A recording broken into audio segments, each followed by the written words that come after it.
मेरी हवाले से जो एक मेरी ज़बान बंदी की नाकाम कोशिश है जो की जा रही है मेरे सियासी मुखालफिन की तरफ से, उस पर आपने मुझे सपोर्ट किया, आपने मेरे लिए अच्छे अल्फाज कहे, मुझे बताया गया है मेरे आने से पहले भी। मैं आपकी शुक्रगुजार हूँ। लेकिन ये ना मेरी कोई ज़ाती जंग है, ना ये मेरी कोई सियासी जंग है। ये जंग जो मुझे अब लड़नी है मेरे लिए भी बहुत आसान था। मुझे कहा गया, मुझे समझाया गया कि मत करो बात ये वाली। अब जिनको नहीं भी पता उनको तुम बता दोगे कि ये वीडियो आई है और ये इशू हुआ है। तो मैंने उसे कहा कि तमाम औरतें यही सोच के चुप हो जाती हैं कि छोड़ दो, रहने दो। कई दफ़ा छोड़ा है, कई दफ़ा रहने दिया है, बट इनफ इज़ इनफ। अब मुझे बाकी औरतों के लिए भी मुझे आवाज़ बुलंद करनी है कि इस इशू को ख़त्म होना चाहिए। आज मेरे साथ हो रहा है, पहले आपके साथ हुआ है, कल किसी और बच्ची के साथ होगा। ये कंटिन्यू नहीं किया जा सकता। और इसके ऊपर मैं समझती हूँ कि जो हमारी ख़वातीन हैं और मर्द भी, उनको सेंसिटाइज होने का इशू है। अभी मतलब मेरा गिला बड़ा जायज़ है। अभी भी जो रोज़ जब मैं पेशी पे जाती हूँ तो जो खबर लगती है उज़्मा बुखारी की नाज़ेबा वीडियो, ओ भाई मेरी वीडियो नहीं है वो, मेरी नाज़ेबा वीडियो कित्थों हो गई। अभी तक हमारे डेस्क पे बैठे हुए लोग या जो ड्राफ्ट कर रहे हैं खबर, उनको अंदाज़ा ही नहीं है इस सेंसिटिविटी का कि इसका मतलब क्या है। और मुझे बाकायदा जो है वो पुश करना पड़ा और अमेंड कराना पड़ा कि भाई उज़्मा बुखारी की नाज़ेबा वीडियो नहीं है, वो जाली वो एक वीडियो बनाई गई है मुझे डिफेम करने के लिए।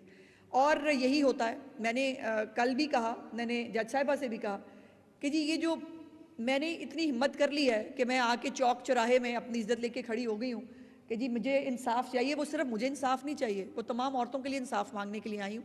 और जो बच्चियाँ इसी तरह ब्लैकमेल होती हैं उनके पास अल्टीमेटली फिर यही हल रह जाता है, फिर वो खुदकुशी कर लेती हैं। बिकॉज ये इतनी सुबकी, इतनी जो सोसाइटी के अंदर बग़ैर किसी कसूर के जो बर्दाश्त करना पड़ता है वो हर एक के बस की बात नहीं होती। और इसको मुझे ख़त्म करना है। और मुझे खुशी ये है कि खातून चीफ जस्टिस साहिबा जो हैं उन्होंने इसके ऊपर काफ़ी सेंसिटिविटी का मुजाहरा किया है। और वो अगर इस इशू के ऊपर हम तमाम ख़वातीन के साथ खड़ी हो जाएं, वही बात है। खातून चीफ मिनिस्टर है, वो ख़वातीन को वो कहती है कि मेरी वायलेंस जो है ख़वातीन के ख़िलाफ़ अगर होता है मेरी रेड लाइन है, ख़वातीन के ख़िलाफ़ मैं जराइम बर्दाश्त नहीं करूँगी। इसी तरह अब खातून चीफ जस्टिस हैं, उनको अगर हाथ मिला लें वो तमाम ख़वातीन के इश्यूज़ के लिए, तो मैं नहीं समझती कि पंजाब के अंदर ख़वातीन के हवाले से कोई ऐसा इशू रह जाएगा जिसको एड्रेस ना किया जा सकता हो। दूसरा आपके मैं माज़रत इसलिए चाहती हूँ कि मुझे बेहतर होता कि मैं जब कोर्ट से फ़ारिग हुई थी तब आ जाती। मैंने सोचा कि मैं थोड़ा बाकी काम कर लूँ। 14 अगस्त की तैयारी है, आपको पता है, उसके हवाले से कुछ मीटिंग्स पेंडिंग थी, तो वो करते करते मैं लेट हो गई। और अब भी मुझे एक जगह पे पहुँचना था जिसके लिए मैंने फ़रज़ाना बाजी ने मुझे 4 दफ़ा याद कराया कि मेरी वजह से जल्दी हो रही है। तो मैं उसके लिए माज़रत ख़्वाह हूँ कि मुझे उसके लिए जो है वो ज़्यादा टाइम आपके साथ में स्पेंड नहीं कर सकी।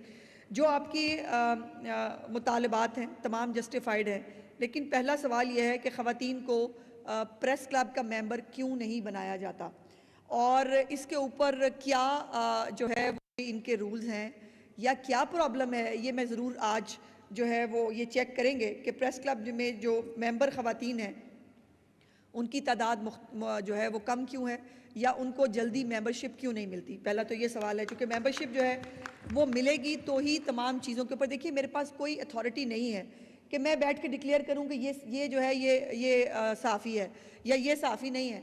ये जहाँ से आपको एक्रेडिटेशंस मिलती हैं वो आपके प्रेस क्लब्स होते हैं। वहाँ की एक्रेडिटेशन के अलावा मैं उसमें कुछ भी नहीं कर पाऊँगी जब तक वो एक्रेडिटेशन हमारे पास ना हो। दूसरी बात यह है कि मैं चाहती हूँ कि मुझे कभी कोटे का लफ्ज़ सुनने को ना मिले।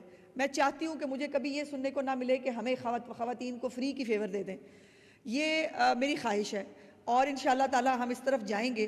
पहली जो आप तक जो आपने ट्रांसपोर्ट की बात की, ये बिल्कुल जस्टिफाइड है। मैं भी बिलाल से बात करूँगी कि जो आपके कार्ड्स हैं उनको जो है वो बनाया जाए, जिस तरह से मुख्तलिफ सेगमेंट्स जो सोसाइटी के हैं, जिसमें हमारे बुज़ुर्ग हजरात हैं या स्टूडेंट्स को जो है जो भी उनके लिए क्राइटेरिया मेरिट बनता है। मुझे नहीं पता कि ये 100% फ्री हो सकता है या नहीं, लेकिन जितना भी हो सकता है इसको करने की कोशिश करेंगे।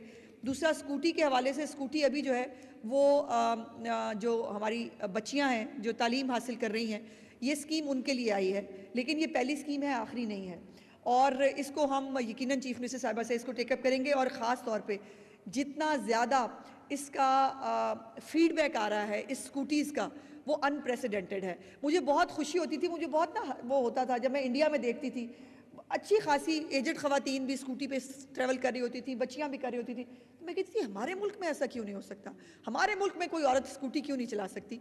तो ये एक कदम उठाया है कि बच्चियाँ जो है वो जो तालीम हासिल कर रही हैं उनको ये स्कूटीज़ मिले। लेकिन आपकी ये जो डिमांड है इंशाल्लाह सीएम साहिबा के सामने ये रखेंगे कि अगली जो स्कूटीज़ की स्कीम है वो प्रोफेशनल ख़वातीन के लिए आनी चाहिए, और प्रोफेशनल ख़वातीन में जर्नलिस्ट शामिल होती हैं। सो ये और दूसरा जो लैपटॉप्स के हवाले से है, लैपटॉप्स भी यकीनन वो जो एजुकेशनल इंस्टीट्यूशंस के साथ ही ये स्कीम शुरू हुई थी, जिसको बंद कर दिया गया था, उसको दोबारा चीफ मिनिस्टर साहिबा ने शुरू किया है, और उसमें भी मेरिट जो है वो ध्यान में रखा जाता है। तो ये लैपटॉप्स जो हैं, ये अल्लाह करे कि मेरे पास इतने पैसे हों कि मैं आपको ख़ुद ये लैपटॉप्स जो है एज ए जर्नलिस्ट मैं आपको सबको तकसीम कर सकूँ। वैसे इसमें कोई बुरा आइडिया नहीं है कि हम सीएम साहिबा से ये गुजारिश करें कि जी हमें भी लैपटॉप्स के लिए जो है वो फ़ंड दिए जाएँ, ताकि हम जो हमारी प्रोफेशनल ख़वातीन हैं जो जर्नलिस्ट हैं उनको जो है वो लैपटॉप्स उनको दे सकें। और मेरी आप सबसे गुजारिश है कि बराए मेहरबानी इकट्ठे